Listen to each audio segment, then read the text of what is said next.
What's up, everybody? Welcome back to the channel. Today we're going to do another install on the Ranger. We finally got a set of the Polaris front sun visors. We're going to give them a shot and throw them on here. If you have a Ranger, you probably have noticed that with the big front windshield, you get a lot of sunlight, and even ours, even though it's tinted, it can be difficult to drive at times. So we thought we'd throw them on and take you guys along with us. So if you want to do them to yours, you can follow our instructions. So nowadays, whenever you get parts and accessories from Polaris, instead of giving you a pamphlet of instructions, they send you with this one sheet of paper. And on that sheet's a QR code. You take a picture of it with your smartphone, and then it gives you a link that you have to put the part number in, and then it pulls up the digital instructions. In the box, you get the two visors, the brackets that mount to the front of the ROPS, and some push pins and some slip clips. So let's get started.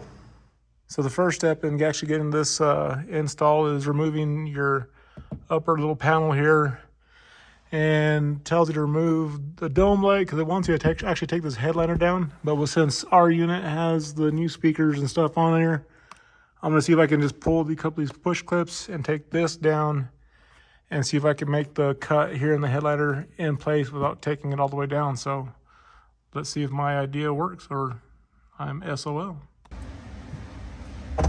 Alright, let's start by pulling these push pins out.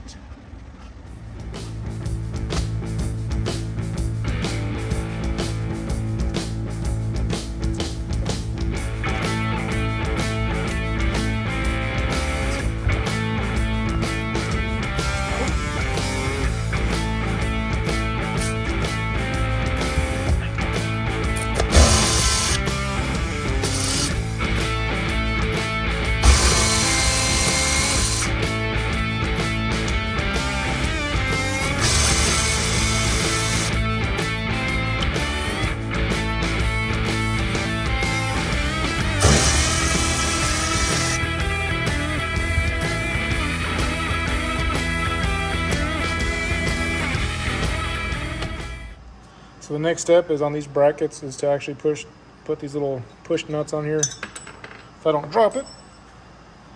And it shows them going on just like this.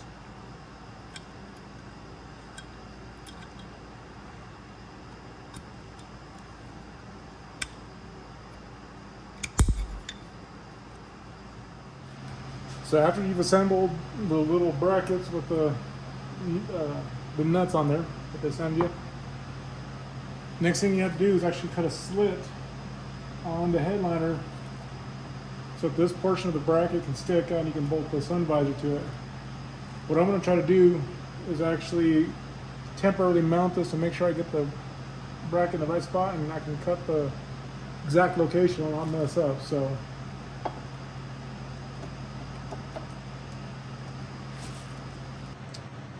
the mounting hardware is a 10mm.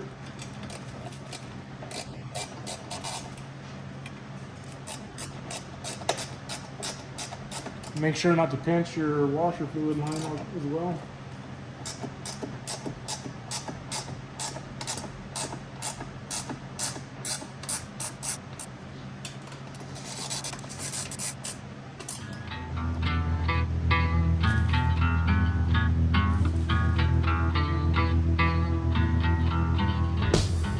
Here we go, wish me luck.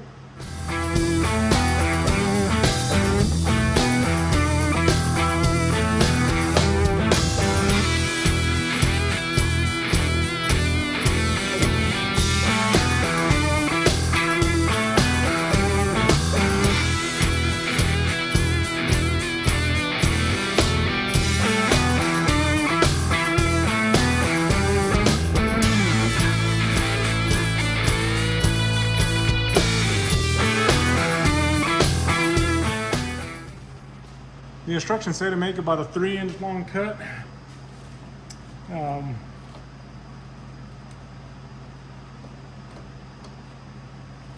Might need a little bit more.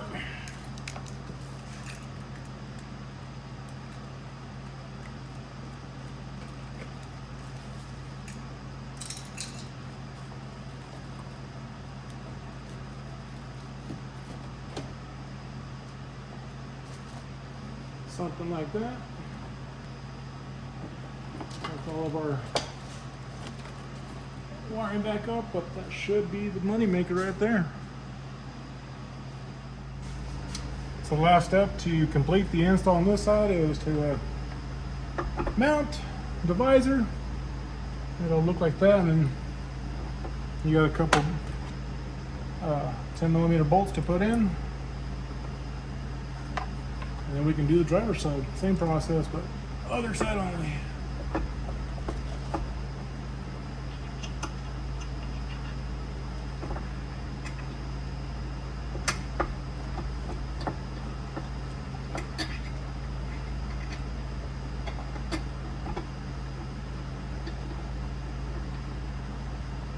Get it started by hand. Stick your tongue down the right spot and you can find it. And start tightening it all down.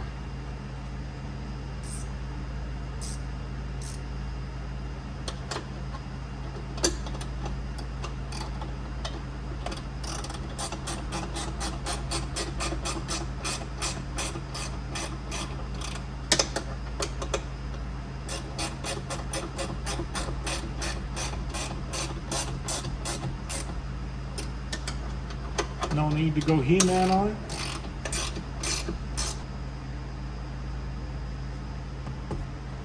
Seems to be pretty sturdy.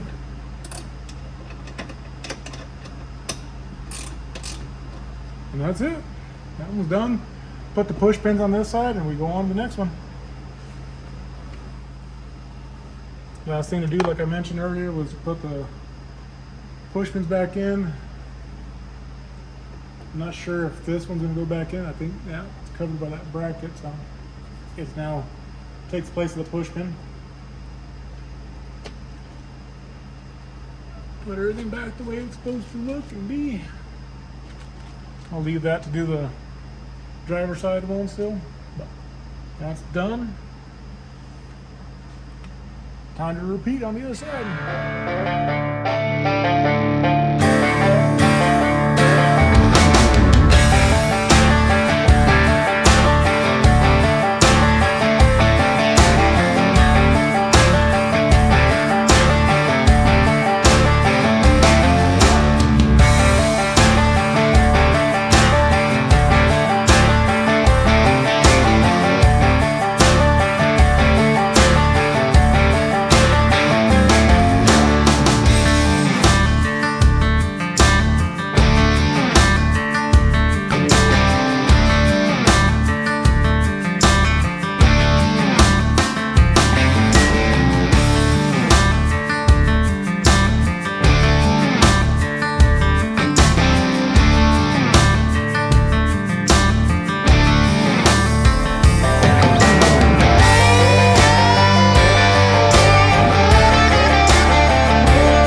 Well, that's a wrap. It was about a 20-minute, 30-minute job to get it installed. The hardest part is actually trying to decide the directions that come with the kit. They eliminate a lot of the actual components of the interior from their diagram, so it makes it real hard to understand which way they're orientating the parts, because there's not a good point of reference that you can reference on their drawing. So hopefully I gave you enough detail, enough instructions that you can do the same on your Ranger. If you have any other questions, drop us a comment down below. And like always, I hope you guys like and subscribe, because it helps us out greatly. Continue to produce videos like this. And we will see you guys out on the trail. Talk to you guys later. Bye.